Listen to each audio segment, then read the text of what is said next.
Ipanalo ang pamilyang Pilipino. Siguraduhin nyo yung boboto nyo merong magandang plataforma. Kaya tandaan natin, sa susunod na eleksyon, boto tayo para sa pamilyang Pilipino.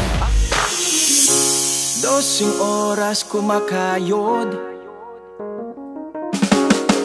para sa konting sukli. Walang sinabi. Ano ang pangarap nyo sa inyong pamilya?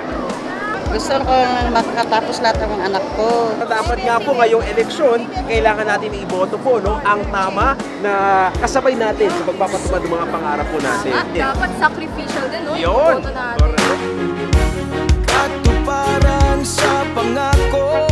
Bilang isang estudyante, ano ang katangian gusto mo sa isang kandidato? Yung may malasakit po sa aming mga estudyante, yung prioritize ang edukasyon upang may panalo ang pamilyang Pilipino. Isa para sa aming mga estudyante, ipanalo ang pamilyang Pilipino! isang gagabay. Bilang miyembro ng LGBT community, ano yung mga katangian na hinahanap natin sa ating mga kandidato? Yung mga kumikilala, tanggap at rumerespeto sa karapatan namin at mga talento namin.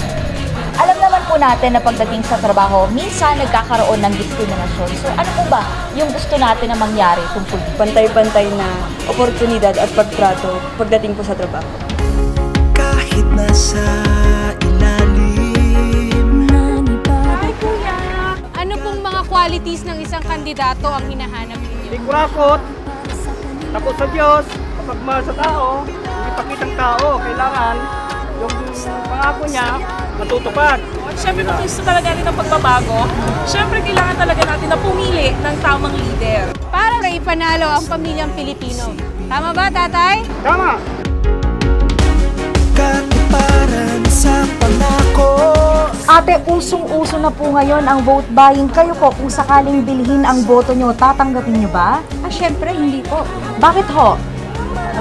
Dahil ang tapat na kandidato ay hindi dapat nandadaya at dapat po sila ay tapat sa tao na yun maglingkod. Nako, tama yan ate, dahil ang bawat boto ay napakahalaga sa pamilyang Pilipino. Ipapanalo ko ang pamilyang Pilipino. Sabay natin titiyakin.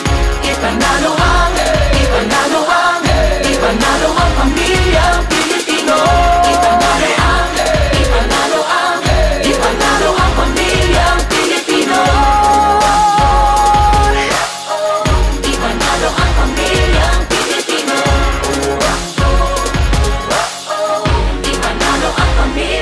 Para sa ating Cordilleran, ano ang katangian ng isang kandidato na dapat maihalal? Number 1, God-fearing kasi everything follows po. Matatakot po siyang gumawa ng masama. At saka mostly po yung may pagpapahalaga din po sa ating country. Isuot mo ito bilang paalala na kailangang ipanalo ang pamilyang Pilipino sa darating na halalan. Iisang bansa sa isip, salita't gawa. Pangarap ako ni pamilyang Pilipino! Tayong maghahangad. Kung sino po ang ating pipiliin ay may epekto sa ating mga pamilya. Piliin po natin ang leader na makabubuti sa mga pamilyang Pilipino. Ipanalo ang pamilyang Pilipino!